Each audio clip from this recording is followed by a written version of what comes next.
Welcome back, everybody, to Warriors of the Rainbow Spiritual Guidance YouTube channel. My name is Jason. I will be doing something different today. I'm not going to do a tarot reading.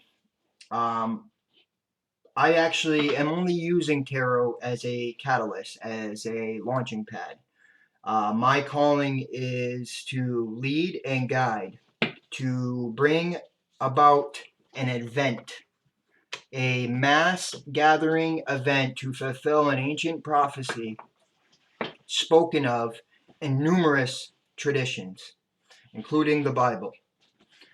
Um, with the new understanding, the new study of physics and metaphysics, we are starting to awaken to the reality that we are the creators of our reality. In the ancient scriptures, it talks about the Elohim. The Elohim were the ones that had these abilities to create realities. They were the Nephilim, and some of them, they made them look bad now. Um, and we are them. It's the consciousness. It's the Christ consciousness. The same thing that Christ had. The same thing that Buddha had. The same thing that many ascended masters have had is now available to you. You're an old soul. You have lived thousands, hundreds, if not thousands of lives. That's why you feel different than most.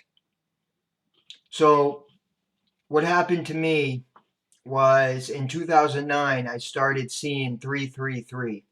I started seeing that everywhere. And I didn't grow up in the church. I didn't grow up in religion. I didn't grow up spiritual or anything like that. But there was something, well, even as a kid, I was having repeated dreams, really vivid dreams as a kid. But in 2009, that number was everywhere. And what really stuck out to me was it wasn't just the number, it was the vibration that was happening internal with when I saw that number. I mean, I wake up middle of the night, 3:33. Next day, clock, I see 3:33. I go to the store, total 3:33. I drive by and I see that in the sign, 3:33. I mean, it was everywhere. And that happened for many years. And I was having very vivid dreams, not understanding that I was actually seeing prophetic visions and wasn't able to to interpret the dreams at that time. Now I can. I can tell you that because of what happened. So in 2015, we're going to fast forward. I got in some trouble. You know, I'm a recovering addict. I'm a person in recovery. I'm a man in recovery. I'm a sovereign soul in recovery. I'm not recovery. I'm not an addict. I'm just a person who experienced addiction during his process of awakening. Just like you and just like many of us. So you're not, that's one thing we got to understand is that those that we walk by and we consider to be, or the world considers to be outcasts or, not valuable because they're this or that. Well, chances are they're light workers and we're not even aware of it because we have preconceived notions in our mind which don't let us see people's truth. Um, that is a reality we live in. But in 2015, I went to jail. And when I was in jail, I was in there for 26 days in November block. And I remember the block for reasons I'll explain to later. So I was in November block. And I'm staying up to like 3, 4 in the morning with Muslims and just God's being brought up. And it's like the same thing, the vibration, like it was something going on. And I couldn't put my words on it. So when I left jail, I was scared because, I was an addict and I didn't want to go back out to that lifestyle.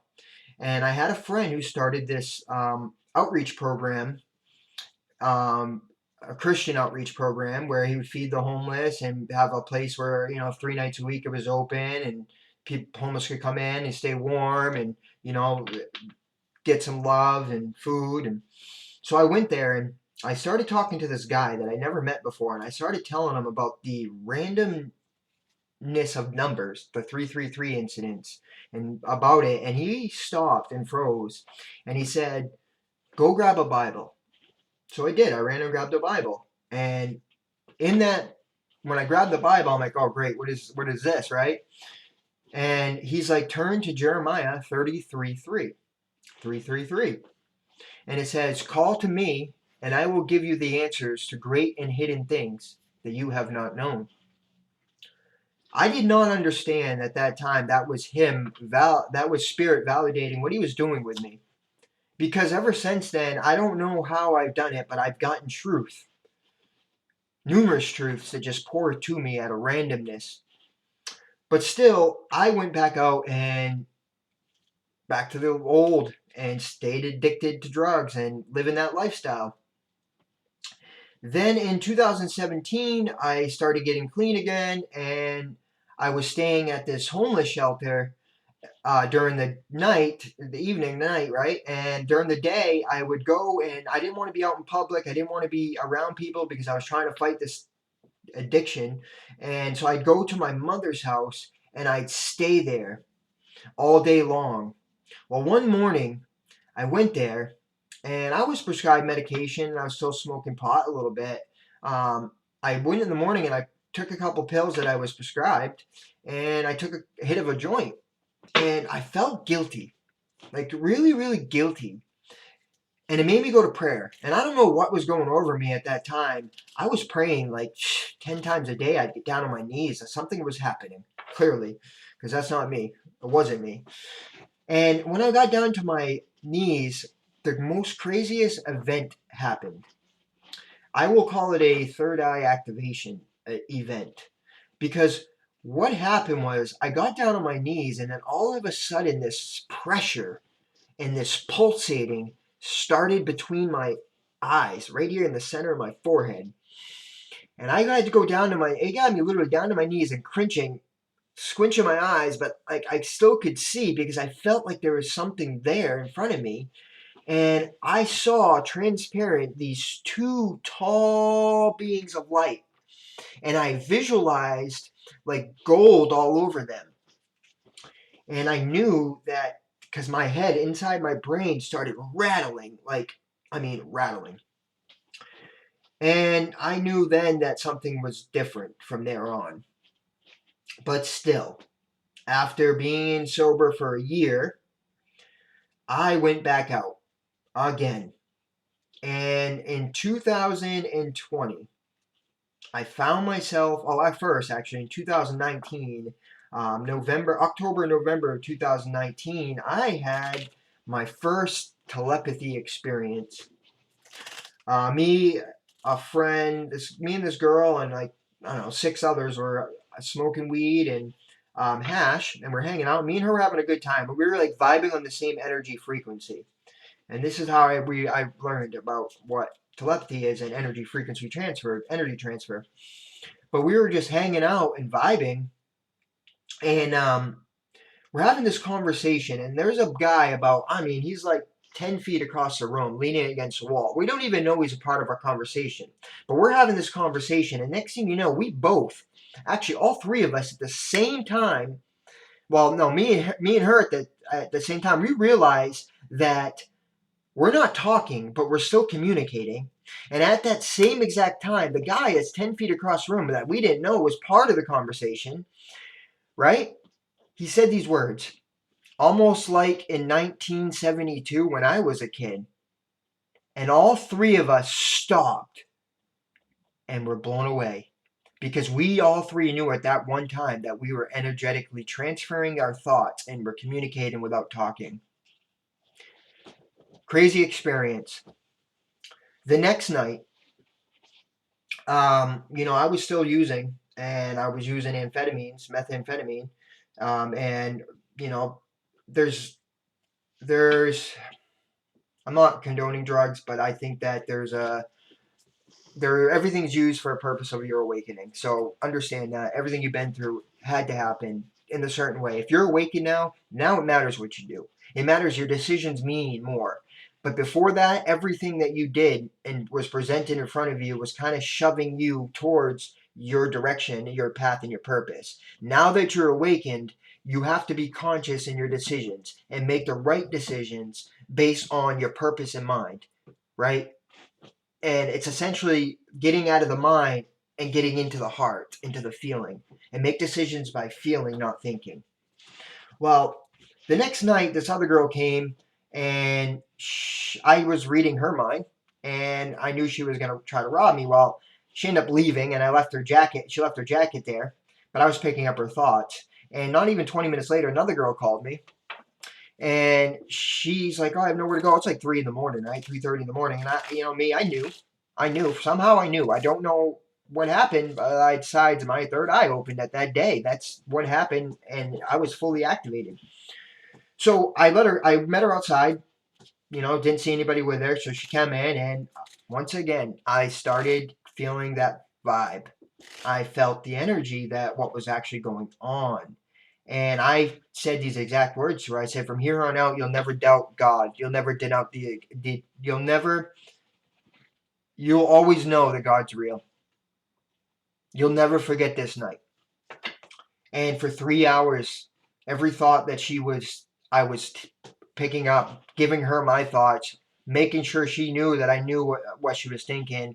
And we were just telepathy. I was passing thoughts to her and reading her mind. And it scared the crap out of her.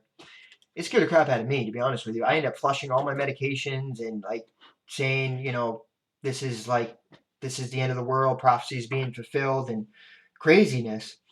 Well, she ended up leaving, running out of my door at 6:30 in the morning. And finally, I believe I fell asleep.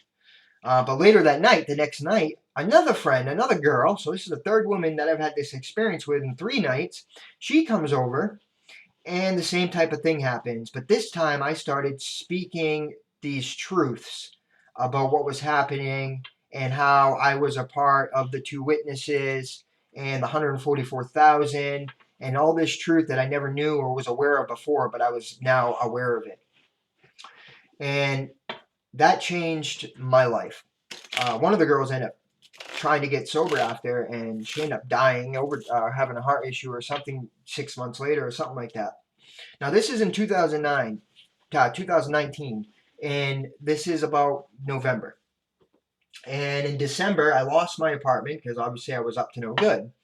And in February, I went to jail again because I was choosing not to listen. And when you have a calling on your life, if you do not follow your calling, you do not do the right thing, tower moments are going to purposely cause you to be pushed. That's the whole point of what lower energies were created for, is to push you back onto your purpose, to what you came here to experience. Other than that, they work interchangeable. Energies work together. There is no demons after you. There is no war in heaven. The war is here. It's in your mind.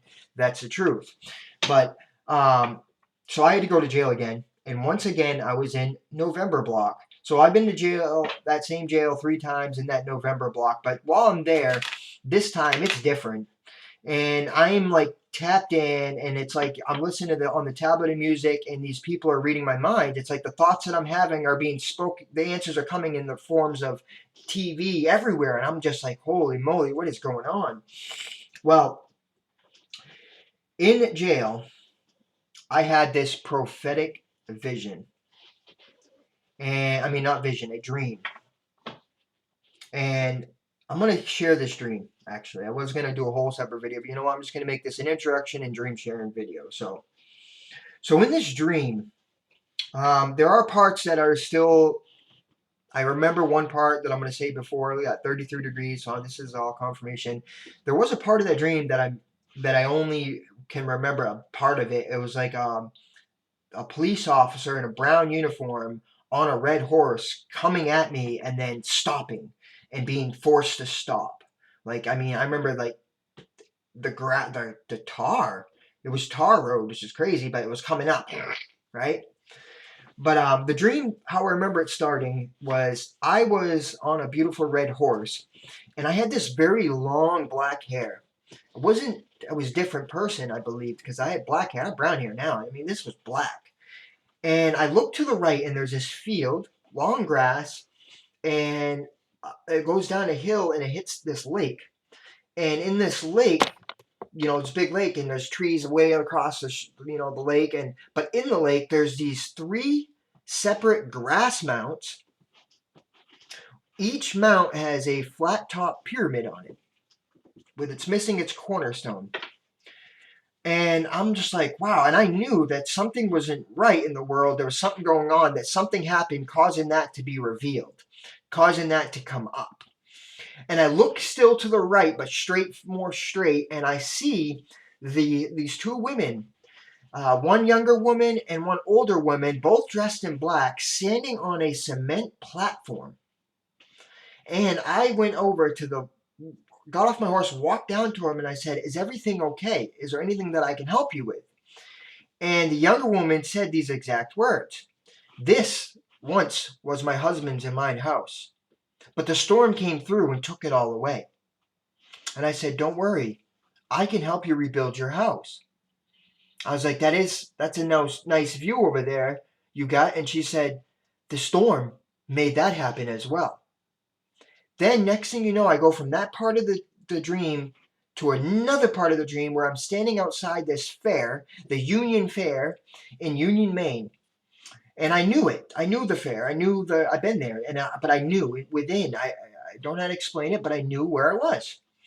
And this girl, this woman, me and her were talking, and she had to walk away from me. We were falling in love, but there was a guy, and I feel like this is like a third party, right? And it has correlations to this year. I feel like maybe I was prophetically seeing that as well. But what happened was there was this guy who was upset that me and her were falling apart, and he started walking towards me, and she walked away. And this guy went to go hit me, and as he goes to hit me, I go poof from that part of the dream to standing outside of St. Mary's Hospital in Lewiston, Maine, the town that I was born, the city I was born in, town, city. And this is where it's crazy. So I walk in, I had to go to an appointment there in this dream. And I knew. And as I come into the entrance, I look to the right, and there's this room. Down this like tiny little half hallway, there's a room. And there's an old man in the room. And he's sitting in this chair. And I knew that he was being mistreated, not being taken care of. And I felt this overwhelming amount of compassion and love and wanted to help him. I went into this appointment. I didn't see the appointment. It was like I went in, but then in the dream, I'm coming back out. I never saw whatever I did. And as I'm leaving the doors, I look to the old man, and as I'm leaving, I was told by spirit or from within to take that old man out of there. So that's what I did. I grabbed the wheelchair and I ran him back in the building because I went out. And when that happened, I turned back around, grabbed the wheelchair right in the entrance and grabbed him, put him in the wheelchair, brought him to my car and threw him in my car. And next thing you know, poof, we're standing inside of a apartment building. And I recall it being on the third floor. And we were there for, I don't even know, it had to have been a very long time because me and him became best friends. And I was taking care of him. And, cleaning him, feeding him, we just became best friends. And then next thing you know, we're from that part of the dream to in the car. And he's in the back seat and I'm in the front seat. And I remember the car's color was silver. Certain things I remember. I recalled it being a certain friend of mine's type car, and I remember that name. So that's how I kind of know something. I'm starting to reveal more about the stream because it's definitely a prophetic. I'll explain to you why after this last part. So in the car, we're driving, and as we're driving down this road, we're going to where I know we're going, where I've been guided to be pushed to, okay? And it's been Arizona area. The desert, for some reason, has been calling my name. And that will be for another time, another video. But anyways, so we're driving, and there's this group of people on the right side of the road, probably like 10 people, maybe 12 people. Probably 12, actually, now that I think about it, because that would make sense. Or no, 10. 10 or 12. I don't know. There's like at least 10. 10 is what I've always thought, but maybe 12 just came, so maybe that's important. But I could tell that they needed help. So I drove by them a little bit because there was nowhere to pull over, but there was a house on the left side, like a house without a driveway. It was like a grass driveway and a little mailbox and a white house. So I pulled in and I parked.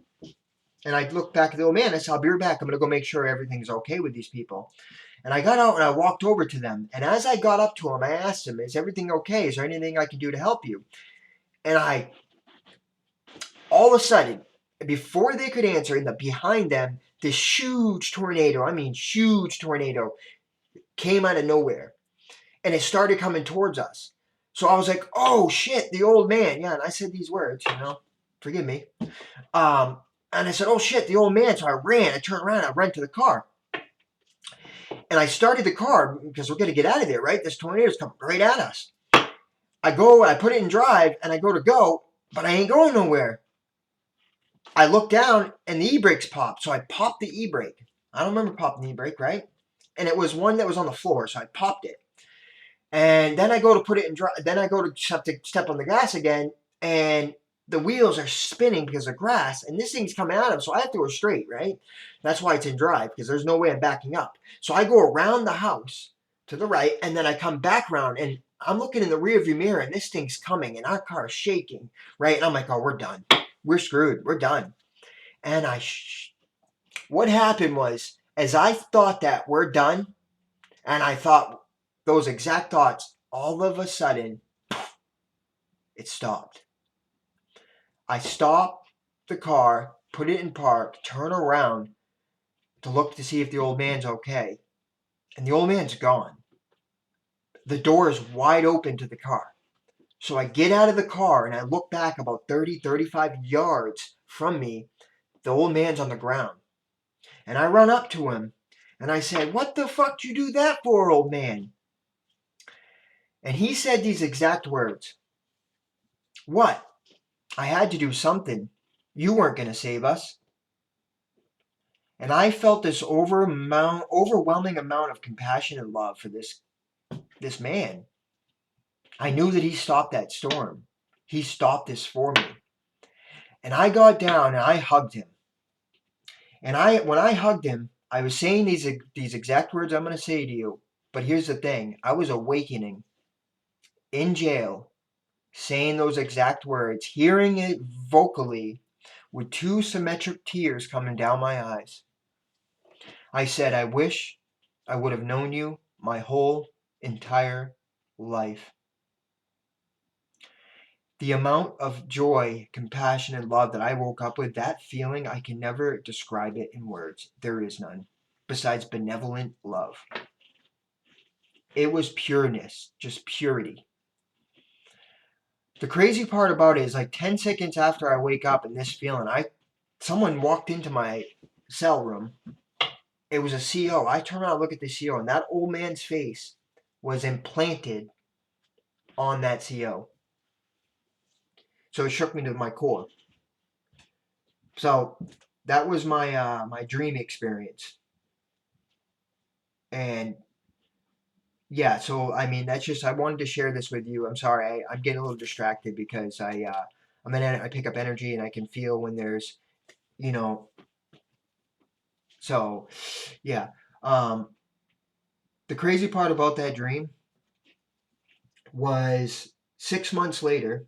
So I got out of jail that time and was scared. I went and stayed with my mother. Was out of a total different town. She moved out of that area where we were from, and I went and stayed with her. But it didn't work out. But for the first month after, I was led to Hopi tribes and to all this truth that I never knew about because I was brainwashed into the Christian religion. I mean, I really understand the Bible, and there is a lot of truth there that's not being spoken that I'm going to break down in these videos and these days to come. I have a lot of wisdom that are going to start showing some people prophecies being fulfilled, and I can tell you that. And it's actually good things that are coming. Not, yes, bad too for some, but it has to happen. Certain things have to happen in order for the good things to come.